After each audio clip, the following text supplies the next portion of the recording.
Jacques-Élie Favreau, qui est actuellement incarcéré, enfin en détention provisoire, en tout cas, dans cette enquête sur la mort de Quentin. Je crois que son père a été interrogé. Est-ce que vous avez quelque chose à dire aux parents de Quentin ? Non, je n'ai rien à leur dire. Vous parlez des parents. C'est QFD, hein. Bah là, c'est pareil. J'aime pas commenter ici et là les réactions des parents voilà. Non, vous parliez d'éducation. Voilà. J'ai été stupéfaite. Je peux pas vous dire autre chose en fait. S'il a vraiment, il a rien à dire. Je sais pas ce qu'il faisait dans un studio de radio, pour le dire franchement. Et autre chose qui est notable aujourd'hui sur WhatsApp, des professeurs de sciences politiques, Sciences Po Paris, justifient la mort de Quentin. Ces nazillons ont récolté ce qu'ils cherchaient. Alors heureusement, il faut souligner que le directeur de Sciences Po, Louis Vassy, a fait le ménage.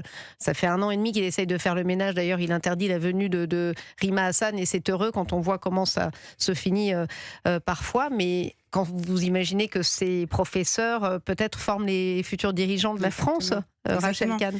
Mais justement, dans le livre, en fait, je dresse l'anatomie de toutes les formes de violence. Ça commence par le verbal, le numérique, etc. Mais j'explique surtout pourquoi l'antisémitisme, pourquoi la haine du juif cristallise autant. C'est parce qu'elle permet d'ouvrir toutes les portes. Ça a commencé justement après le 7 octobre à Sciences Po.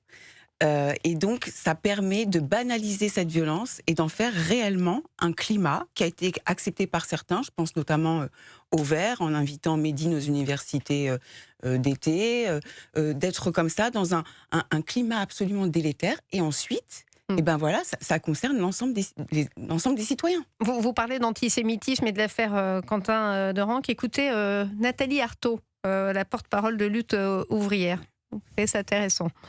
En termes de violence, ce qui se passe dans la société, ce qui se passe dans le monde est incomparable par rapport à ce que vous reprochez, les mots, le bruit et la fureur de LFI. C'est incomparable. Quand je vois, moi, que le gouvernement français a continué à livrer des armes à Israël... Quel est le rapport Le rapport, c'est quoi?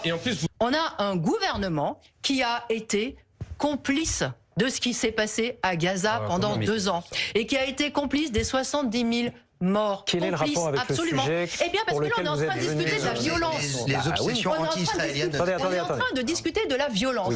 Et on est en train de discuter de la responsabilité morale et politique des uns ou des autres. Eh bien, excusez-moi. C'était donc cette semaine à BFM TV. Je tenais à vous le faire écouter. C'est vrai que heureusement le plateau s'insurge. Quel est le rapport? Mais enfin, c'est ce que vous nous décrivez dans le livre. Exactement, totalement. C'est-à-dire qu'en fait, la violence est justifiée, la violence devient légitime. Alors, donc, on sort de l'état de droit, on sort de la démocratie, puisque de toute façon, nous avons un ennemi absolu qui est Israël. Et c'est parce qu'il y a cet ennemi absolu qui est Israël que Quentin doit mourir. Voilà le raisonnement de Nathalie. En tout cas, pour Nathalie Arthaud, c'est manifestement le très cas. bien.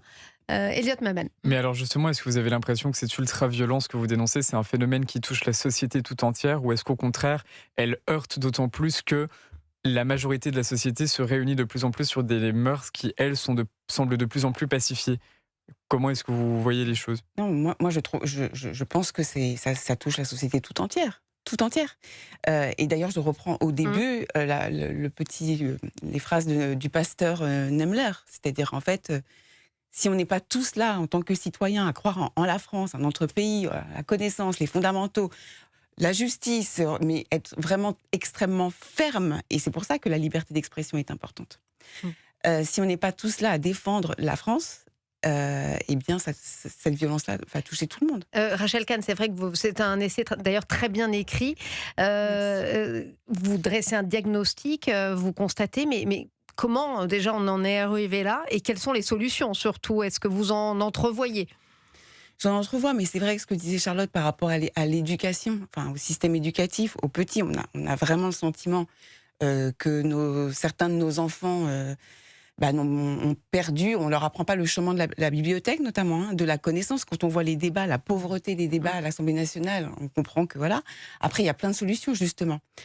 Répondre à la violence juridique par du droit, par des tribunaux, par des lois qui sont votées par des personnes responsables. Parce que là, aujourd'hui, je sais que le procureur va remonter les responsabilités dans le meurtre de Quentin. Il a dit avant, mais il a dit bien avant.